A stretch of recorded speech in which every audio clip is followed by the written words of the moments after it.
दोस्तों छठे भाव में यानी कि 6th हाउस में अगर सैटर्न आपके विराजमान है, अगर शनि आपके विराजमान है, तो रोग ऋण शत्रु का इशू हो जाता है।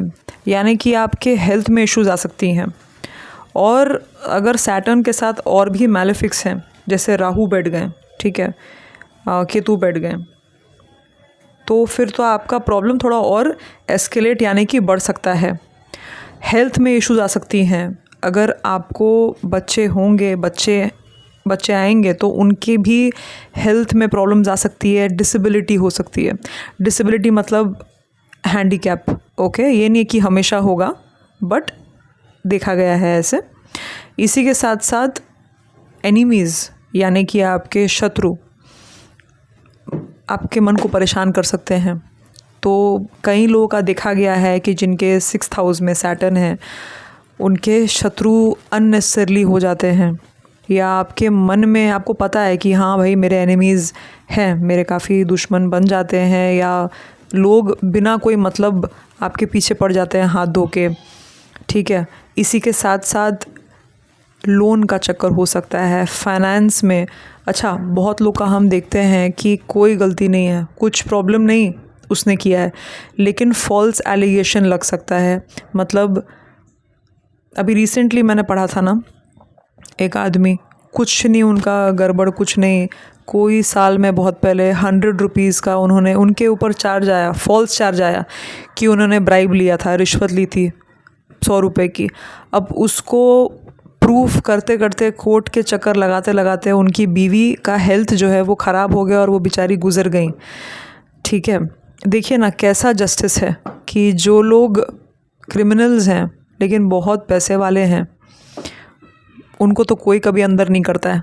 वहीं पर एक कॉमन आदमी या बिलो पार एकदम गरीब इंसान को कितना तकलीफ़ हो जाता है, ओके। तो फॉल्स एलिगेशन लग जाना, कोर्ट कचहरी के चीज़ में फंस जाना, ये चीज़ें, इनकी संभावनाएं बन सकती हैं अगर शनि आपके 6th हाउस में है।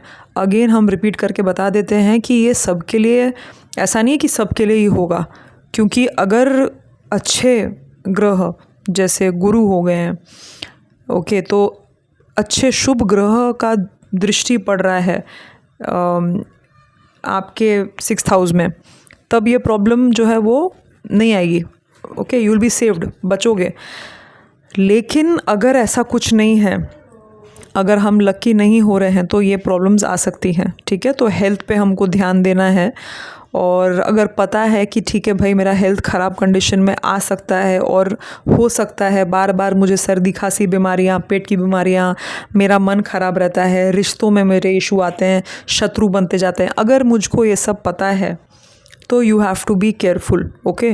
उपाय में आप क्या कर सकते हैं कि आपको अपना काम करते जाना है, अच्छे कर्म रखिए, काले कुत्ते को आप खाना खिला सकते हो, ठीक है। इसी के साथ साथ कहीं अगर हो पाए तो आप सांपों को आप खाना खिला सकते हो, या उनको जो पालते हैं, अगर आपके एरिया में किसी को जानते हो जो सांप पालते हैं या उनका केयर टेक करते हैं, तो उनके लिए आप अरेंजमेंट कर सकते हो कि उनका ख्याल रखा जाए अच्छे से, ठीक है। इसी के साथ साथ 28 साल यानी कि 28 ईयर्स के बाद आपको शादी करनी चाहिए। इसके पहले अगर होगा तो आपका स्ट्रेस बढ़ सकता है, आपकी तकलीफ़ें बढ़ सकती हैं, ठीक है। और आपको चलते हुए पानी में, बहते हुए पानी में नारियल का प्रवाह कर सकते हैं, मतलब उसको आप रिलीज़ कीजिए पानी में, नारियल को, ओके, दूर से। और आलमंड यानी कि बादाम को भी आप थोड़ा बहुत लेके, थोड़े क्वांटिटी में या जितना आपको ठीक लग रहा है लीजिए, और उसको पानी में, चलते हुए पानी में, नदी में आपको बहा देना है, ठीक है। ये आप कर सकते हैं। दोस्तों, गणपति की उपासना आपको काफ़ी हेल्प करेगी। आपको गणपति की पूजा करनी चाहिए, और जहाँ जहाँ आप उनके मंदिर में दर्शन कर सकते हैं आप कीजिए। उनके लिए स्पेशल चढ़ावा आप लेके जाना चाहें तो आप ये कर सकते हो। इससे आपके जो शनि है 6th हाउस में, वो काफ़ी आपको रिलीफ देंगे। इसी के साथ साथ अगर हो सके तो रात के टाइम पर काम कीजिए, आपको फ़ायदा होगा। जो आपका करियर है, जो आपके काम का क्षेत्र है, बहुत लोग होते हैं जो सॉफ्टवेयर इंजीनियर्स होते हैं, जो फॉरेन कंपनीज़ के लिए काम करते हैं, ऐसे और भी जो होते हैं बीपीओ में काम करते हैं, उनका रात का शिफ्ट होता है, शाम का शिफ्ट होता है। तो लोग या वर्क फ्रॉम होम घर से भी काम कर सकते हैं। तो अगर आप घर से काम करते हैं, शाम के बाद का टाइम आपके लिए सही रहेगा इस प्लेसमेंट में। ठीक है, चैनल को सब्सक्राइब नहीं किया है तो सब्सक्राइब कर दीजिए। Thank you for watching.